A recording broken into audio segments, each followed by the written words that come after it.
So in today's video, we're going to be going over two of the most popular mid-tier travel cards on the market, and that's going to be the Chase Sapphire Preferred and the American Express Gold Card. And we're going to be comparing these two credit cards head to head to see which one is going to be the best option for you and for your wallet in 2023. And we're going to be taking a look at the different welcome offers and sign-up bonuses you get with each of these credit cards, the perks and benefits that they get you, as well as the rewards you can earn with them. And a little bit towards the end of the video, I'm actually going to be sharing my personal experience with these credit cards over the past year and a half as well. So starting off with welcome offers, with the Chase Sapphire Preferred, you're going to get a typical welcome bonus or sign-up offer of 60,000 Chase Ultimate Reward Points, and that's going to be after you spend $4,000 in purchases within the first 3 months of having this credit card open. Now for the Amex Gold Card, the most common offer you're going to see is 60,000 Amex MR points after you spend $4,000 in the first 6 months of account opening. However, if you do search around, sometimes you can find a targeted offer of up to 75,000 points after you spend the same $4,000.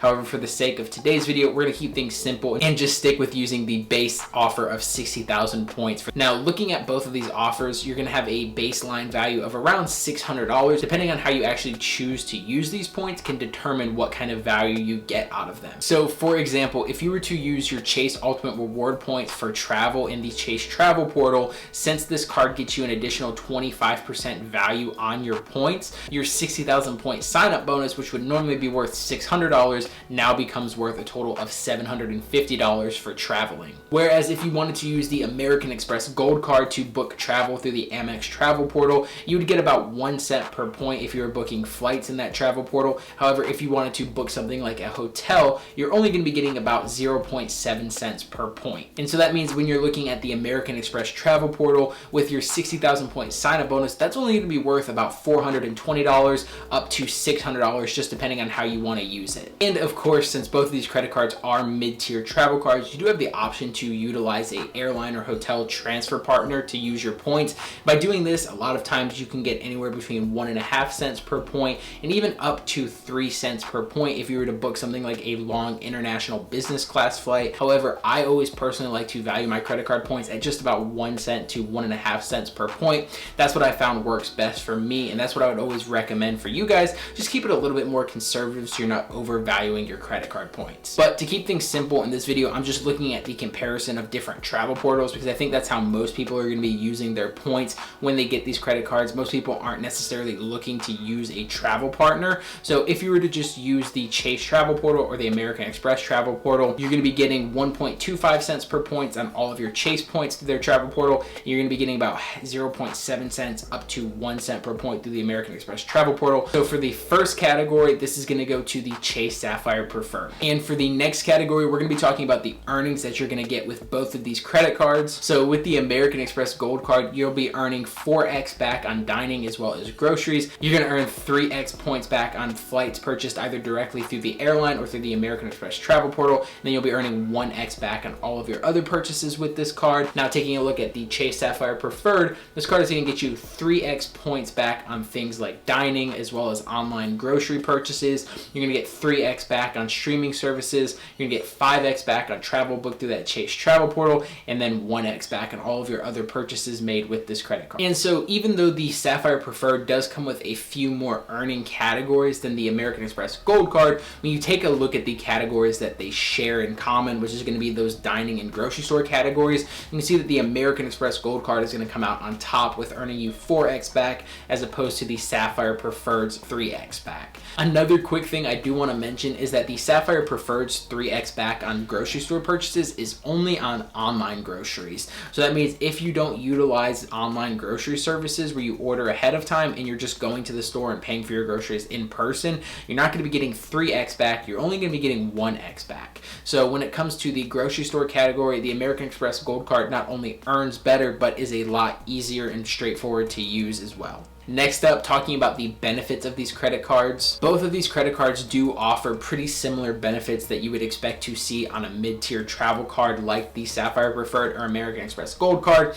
And these are going to include things like your trip cancellation or trip delay insurance and coverage, your automatic rental car coverage, and your baggage insurance. However, a quick thing to note is that with the American Express Gold Card, you're going to be getting secondary rental car coverage, whereas with the Sapphire Preferred, you actually get primary rental car coverage. So the primary primary rental car coverage just covers you a little bit more and is a little bit more comprehensive compared to the secondary rental car coverage. On top of all of that, the Chase Sapphire Preferred does also come with a pretty nice list of partner benefits, and these include things like a complimentary 1-year Dash Pass membership. So if you want to get free delivery on things like DoorDash, then this will benefit you. You also get a 6-month free Instacart membership. So again, you get 3x back on online groceries with this credit card. So if you did want to use a online grocery store service, something like Instacart, this credit card has you covered with a free 6-month membership to that service. And now through 2025, you'll actually be getting 5x back on Lyft rides as well, which would normally be 1x back. So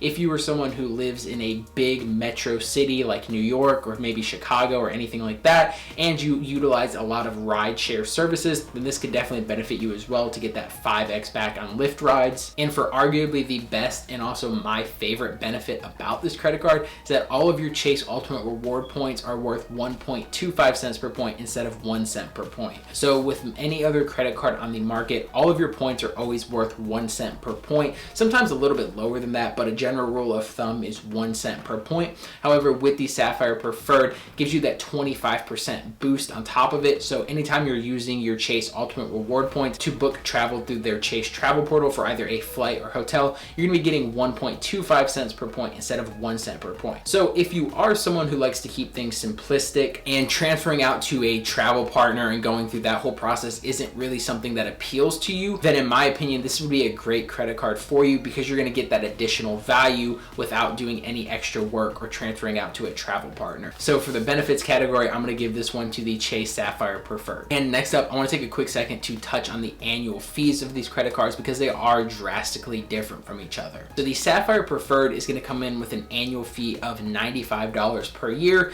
However, Chase does give you an annual $50 hotel credit to use towards a hotel booking made in the Chase travel portal. It's really simple to do that. All you have to do is book a hotel stay that's more than $50 in total, and that credit will automatically be applied to your next billing cycle. So it's super simple and straightforward to use, making the effective annual fee of this credit card only $45 per year. Now for the American Express Gold Card, it comes in with an annual fee of $250 per year. However, this credit card does also come with 2 credits that you can use to offset that annual fee, which I'll talk about now. Now you're gonna get a $120 Uber credit as well as a $120 dining credit. And these are gonna be in the form of 2 $10 monthly credits. All you have to do for these credits is for the Uber credit, you just link your Gold Card up to your Uber account and you get a $10 monthly credit automatically deposited in there that you can use for either Uber Eats as well as an Uber ride. And then for the dining credit, all you have to do is dine at either a Cheesecake Factory, a Shake Shack, or use Grubhub once a month and you'll get that dining credit as well.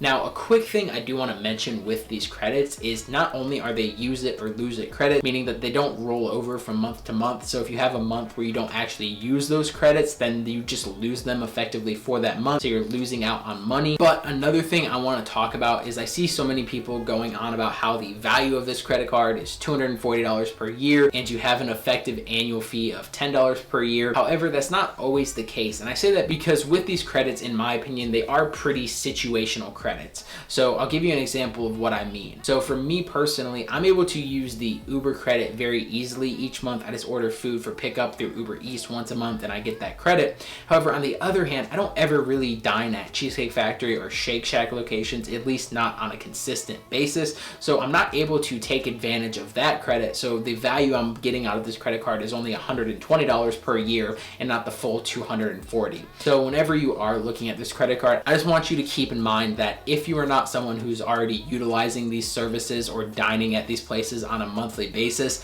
then these credits don't really get you too much value because you're just going out of your way to spend more money to get those credits. So for the round of annual fees, I'm going to give this round to the Chase Sapphire Preferred. And lastly, I want to go ahead and touch on my personal experience with both of these credit cards over the past year and a half. So over the past year and a half, both the Sapphire Preferred and Amex Gold Card have gotten me tons of great value. And since I do personally tend to spend a lot on groceries and food each month, as I'm sure a lot of other people do as well, the 4x back on groceries and dining has been absolutely incredible. It has allowed me to earn a ton of useful credit card points over that time period as well. However, since we talked about earlier how with the American Express travel portal, you're only getting between 0.7 cents and up to 1 cent per point for your American Express MR points. So with this credit card, I find myself always transferring my points out to hotel or airline partners, just because I like to get a flat 1 cent per point or even up to 1.5 cents per point when I'm booking for travel. So with this credit card, I'm always utilizing those travel partners. And for the Sapphire Preferred, I actually don't spend a whole lot of money on this credit card. Instead, I utilize something known as the Chase Trifecta, where I'm using the Chase Freedom Flex as well as the Freedom Unlimited to earn either 5% back on rotating quarterly categories or an unlimited 1.5% back on all of my day-to-day purchases. And then I just take all of those points and transfer them over to the Sapphire Preferred,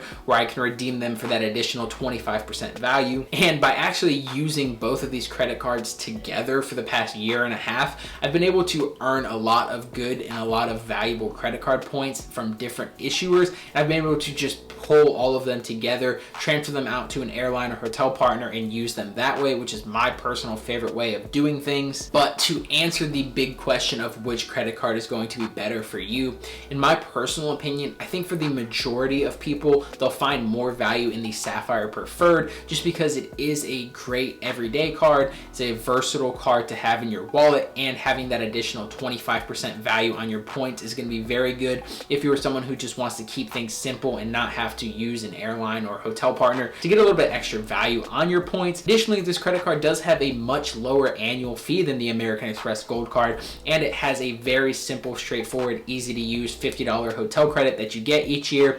And unlike the American Express Gold Card, where those credits are monthly and you have to use them or you lose them, this credit does not expire and you can use it anytime throughout the year. However, if you are someone who does spend a lot of money on food and dining like myself, and you don't mind paying a little bit of a higher annual fee, and you're also okay with learning how to use airline or hotel partners to get more value on your points, then I definitely think you'll benefit more from having the American Express Gold Card. However, remember, the great thing about credit cards is that you don't just have to limit yourself to one. You can get both the Chase Sapphire Preferred as well as the American Express Gold Card. You can combine them together, and then by doing this, you'll be able to earn really valuable credit card points from both issuers, and you can either use them individually on their own, or you can pull them all together and transfer them out to a travel partner that both issuers share and use them that way as well. And that's going to be it for today's video. If you enjoyed it and found it informative, I'd appreciate it if you could drop a like down below, as it helps me out tremendously.